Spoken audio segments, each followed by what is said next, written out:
he'd gotten one of those New York City summonses for something minor like disorderly conduct. Well, the city has finalized an historic $75 million settlement in the class action lawsuit as New York's second largest monetary settlement ever.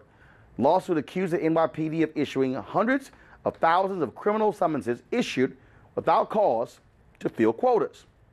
About a fifth of the summonses issued between 2007 and 2014 were tossed out as legally insufficient. As part of the settlement, those who received bogus summonses will be eligible for payments up to $150 per incident. The Manhattan federal judge on the case, Robert Sweet, says the non-monetary benefits could be, in the court's view, a game changer for New York City communities. You might recall we actually had several black police officers on the show who busted New York on this issue when they reveal what took place. Joining us via Skype from New York is Eleanor Sutton, a lawyer for the plaintiffs and a partner at Quinn Emanuel Trial Lawyers. Eleanor, this is just beyond shameful, where the police department, frankly, was used as a revenue source for the city. Yes.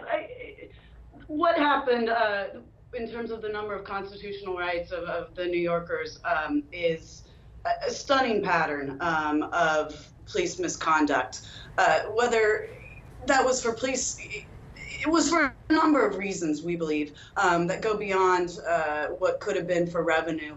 It was part of a larger scheme of policing that involved policing by the numbers. In other words, it's often called broken windows. Let's issue summonses for lower level offenses, the idea being to stop higher level crimes. However, what happens is that when you issue or use quotas, which are now illegal, the rights of citizens are often violated. And obviously, who got more summons than anybody else?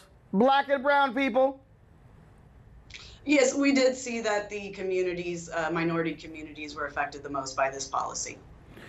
And so another example of people saying, "Oh no, love the police, blue lives matter, cops can do no wrong," and another example of how they screw citizens, and we're supposed to somehow say it's all good. It really wasn't their fault. It's an interesting issue because, as you said, a number of officers brought the most critical evidence for our case to show the quotas that were being enforced. And I know that you've had some of those officers on your shows. What we found was that due to a policy that we allege came from the top down, so from the very highest levels of the NYPD, due to that policy, officers on the street were in a position where if they didn't issue a number of summonses, some set number of summonses, they faced retaliation.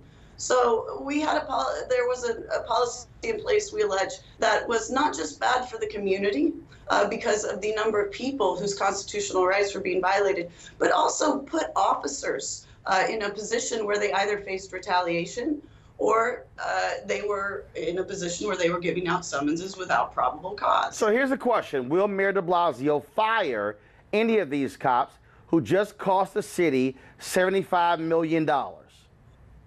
The case involves summonses going back to 2007 through all the way up until the beginning of 2017.